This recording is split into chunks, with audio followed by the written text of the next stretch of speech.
Hello friends, welcome to my YouTube channel Basic Mathematics. আজি আমি আলোচনা কৰিম 0 ডিগ্ৰী, 30 ডিগ্ৰী, 45 ডিগ্ৰী, 60 ডিগ্ৰী আৰু 90 ডিগ্ৰী কোণৰ ত্ৰিকোণমিতিক অনুপাতসমূহ। অৰ্থাৎ ত্ৰিকোণমিতিক যিখন টেবুল আছে, এই টেবুলখন এটা মনত ৰখাৰ এটা সহজ পদ্ধতি শিকিম আমি। আহক ভিডিওটো আগবঢ়াই নিওঁ। তাৰ আগতে এটা ফৰ্মুলা জানি লওঁ আমি। tan theta is equal to sin theta divided by cos theta. আৰু এটা ফৰ্মুলা জানি লওঁ আহক।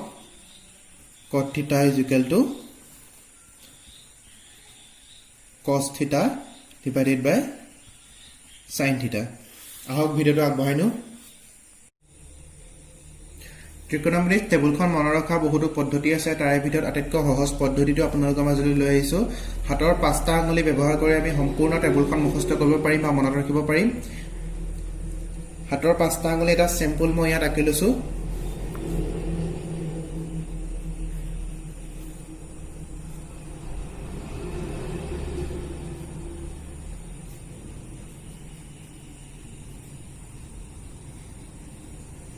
দেখিছে এটা দুটা তিনিটা চাৰিটা পাঁচটা ধৰি লৈছো। এইকেইটা আঙুলি আমাৰ হাতৰ আঙুলি, এইকেইটা হাতৰ আঙুলি।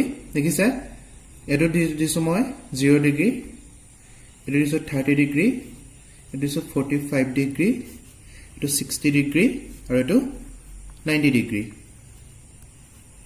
এটা কথা মনত ৰাখিব, এইটোৰ পৰা আমি অকল সাইন আৰু কচৰ ভেলু উলিয়াম। তাৰপিছত বাকি যিবিলাক ভেলু থাকে এইবিলাক কেনেকৈ নিৰ্ণয় কৰিব লাগে আপোনালোকে জানিব। সাইন বিলাক আমি এইটো সাইডে জুখিম আৰু কস বিলাক আমি এইটো সাইডে জুখিম। আকৌ কৈছো সাইন বিলাক আমি এইটো সাইডে জুখিম আৰু কস বিলাক এইটো সাইডে জুখিম। এতিয়া আহক সাইনৰ ভেলুবোৰ আমি উলিয়াও। সাইন 0 ডিগ্ৰী, সাইন 0 ডিগ্ৰী কি হ'ব? এটা দেখিছে সাইন বিলাক আমি এইটো সাইডে জুখিম, গতিকে সাইন 0 ডিগ্ৰী। সাইন 0 ডিগ্ৰী যিডাল আঁচ আছে, এই আঁচডালে এইটো সাইডে আৰু কিবা আঁচ আছে নি? নাই, গতিকে সাইন 0 ডিগ্ৰী যিডাল 0। সাইন 30 ডিগ্ৰী, এতিয়া চাব সাইন 30 ডিগ্ৰী, সাইন বিলাক আমি এইপিনে জুখিম, গতিকে সাইন 30 ডিগ্ৰী, এইটো 30 ডিগ্ৰী দেখিছেনে? 30 ডিগ্ৰী এইটো সাইডে কেইডাল আছে? এডাল আছে, গতিকে √1/2, টুটো কম্পালসৰি টুটো আহিব। √1/2 মানে হৈছে 1/2, গতিকে sine 30 degree is equal 1/2। Sine 45 degree, sine 45 ডিগ্ৰীটো দেখিছে, সাইন 45 ডিগ্ৰী সাইন বিলাক এপিনে জুখিম, গতিকে সাইন 45 ডিগ্ৰী এটা দেখিছে। এপিনে কেইডাল আছে? দুডাল। এইকেইটা আমি আঙুলি বুলি ধৰি লৈছো। এটা কেইটা আঙুলি আছে? দুটা আঙুলি, এডাল দুটা, গতিকে √2/2। √2/2 যদি কৰো, এটা কথা মনত ৰাখিব, √2 ইনটু √2 যদি কৰো তেতিয়া আমি 2 পাম, গতিকে আমি 2 টো √2 ইনটু √2 লিখিব পাৰো। আৰু থাকি গ'ল √2, কটা কটি গুচি গ'ল, থাকি যাব কিমান? 1/√2। গতিকে sine 45 degree is equal 1/√2।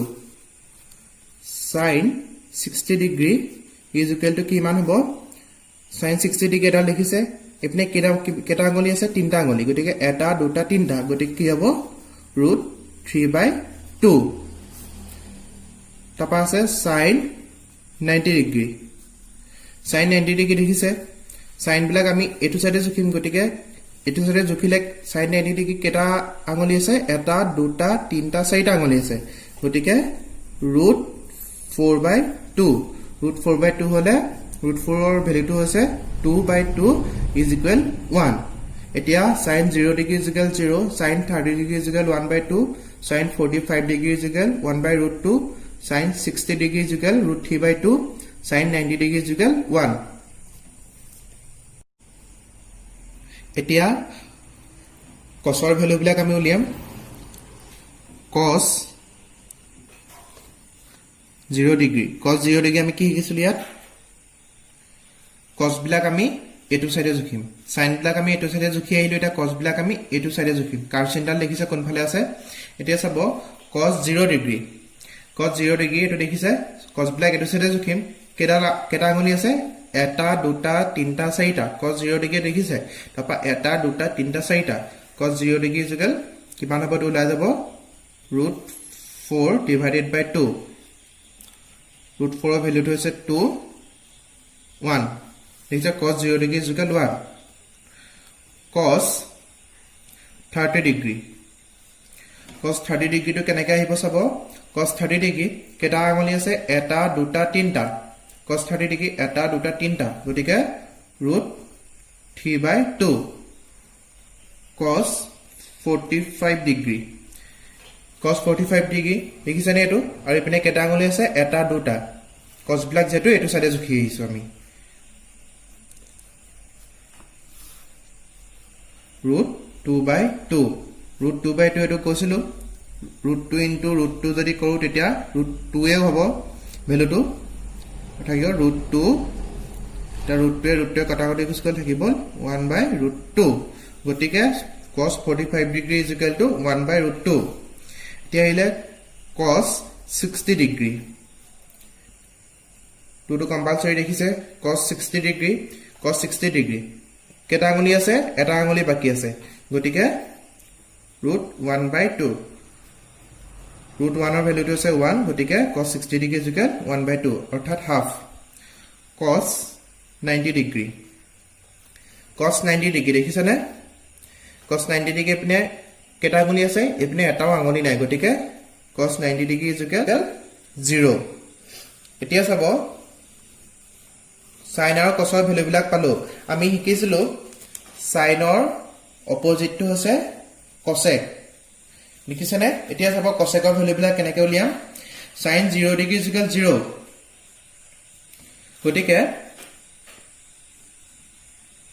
cosec 0 degree is equal কি হ'ব চাব আমি ইয়াৰ ভ্যালু বিলাক প্ৰতিক্ৰম কৰি দিম এতিয়া sin 0 degree is 0 0 টো যদি প্ৰতিক্ৰম কৰি দিও তেতিয়া সংখ্যাবদ্ধ নহয়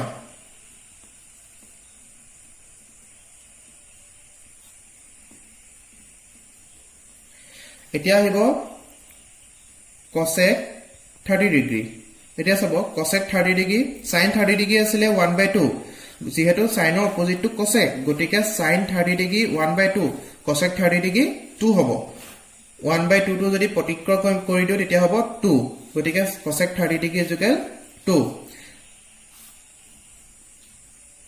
cosec 45 degree যেহেতু sin 45 degree is equal to 1 by root 2 গতিকে 1 by root 2 টো যদি প্ৰতিক্ৰম কৰি দিও তেতিয়া হ'ব অকল root 2 এতিয়া আহিব cosec 60 degree দেখিছে cosec sin 60 degree is equal to root 3 by 2 আৰু যদি প্ৰতিক্ৰম কৰি দিও তেতিয়া হ'ব 2 by root 3 sin 90 degree is equal 1 গতিকে cosec 90 degree is equal 1 by 1 মানে প্ৰতিক্ৰম কৰি 1 টো প্ৰতিক্ৰম কৰিলে 1 এ হ'ব গতিকে cosec 90 degree is equal 1 এতিয়া আমি sec ৰ ভ্যালু বিলাক শিকিম sec 0 degree আমি জানো cos ৰ অপোজিট টু sec sin ৰ অপোজিট টু cosec cos ৰ অপোজিট টু sec গতিকে sec 0 degree is equal to কেনেকৈ চাব cos 0 degree is equal to 1 গতিকে sec 0 degree is equal to 1 এ হ'ব sec 30 degree sec 30 degree is equal কি হ'ব চাব যেহেতু cos 30 degree is equal root 3 by 2 আৰু root 3 by 2 টো প্ৰতিক্ৰম কৰি দিলে হ'ব 2 by root 3 sec 45 degree cos 45 degree is equal to 1 by root 2 দেখিছে গতিকে sec 45 degree is equal হ'ব root 2 cos 60 degree is equal 1 by 2 গতিকে sec 60 degree is equal অকল 2 হ'ব cos 90 degree is equal 0 গতিকে sec 90 degree 0 টো প্ৰতিক্ৰম কৰিলে সংখ্যাবদ্ধ নহয়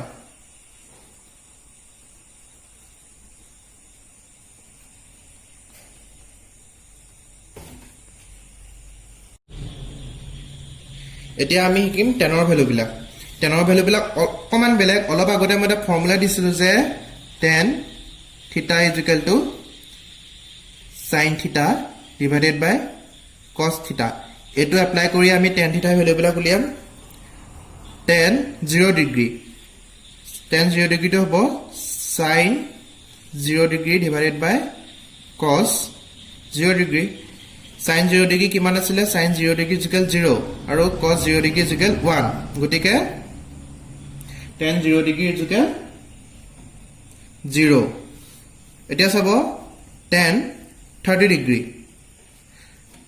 sin 30 degree divided by cos 30 degree দেখিছে sin 30 ডিগ্ৰী কিমান আছিল 1/2 আৰু cos 30 ডিগ্ৰী ইকুৱেল √3/2 আৰু এটো হ'ব যদি আমি কৰো এতিয়া হ'ব 1/√3 গট কৰি চাব এটো tan 45 degree sin 45 degree divided by cos 45 degree sin 45 degree হ'ব 1/√2 জেগাটো অলপ দিগদাৰ আছে আৰু cos 45 ডিগ্ৰী হ'ব 1/√2 আৰু এটো হ'ব 1 tan 60 degree sin 60 degree divided by cos 60 degree sin 60 degree value to আছে √3/2 আৰু cos 60 degree value to হৈছে 1/2 আৰু to হ'ব value to calculate কৰিলে হ'ব √3 এটা হ'ব tan 90 degree sin 90 degree divided by cos 90 degree sin 90 degree asile 1 আৰু cos 90 degree equal 0 এটো ভ্যালু তো হ'ব সংখ্যাবদ্ধ নহয় কাৰণ হৰটো 0 থাকিলে কেতিয়াও তাৰ ভ্যালুটো উলোৱা না যায় নহয় এটা আমি কিম কটৰ ভ্যালু বিলা যেটো tan ৰ opposite two cot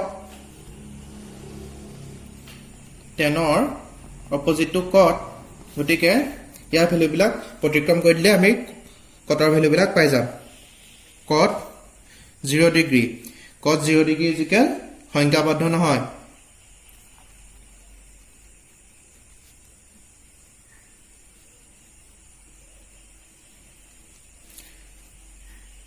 cot 30 degree cot 30 degree যেটো tan 30 ডিগ্ৰী ইকুৱেল 1/√3 গটিকে cot 30 ডিগ্ৰী ইকুৱেল টু হ'ব √3 cot 45 ডিগ্ৰী যেহেতু tan 45 ডিগ্ৰী ইকুৱেল 1 গটিকে cot 45 ডিগ্ৰী ইকুৱেল 1 একে হ'ব cot 60 ডিগ্ৰী ইকুৱেল টু হৈছে tan 60 ডিগ্ৰী ইকুৱেল √3 গটিকে cot 60 ডিগ্ৰী ইকুৱেল টু √3 যে প্ৰতিক্ৰম কৰা হয় তেতিয়া 1/√3 এটা চাব cot 90 ডিগ্ৰী যেহেতু tan 90 ডিগ্ৰী ইকুৱেল সংখ্যাবদ্ধ নহয় বা 1/0 আমি লিখিছিলো গটিকে cot 90 ডিগ্ৰী ইকুৱেল হ'ব 0 কিয়নো 0 টো যদি প্ৰতিক্ৰম কৰি দিও 1/0 টো যদি প্ৰতিক্ৰম কৰি দিও তেতিয়া 0 হ'ব 1/0 এটা যদি প্ৰতিক্ৰম কৰি দিও তেতিয়া হ'ব 0 গটিকে cot 90 ডিগ্ৰী ইকুৱেল টু 0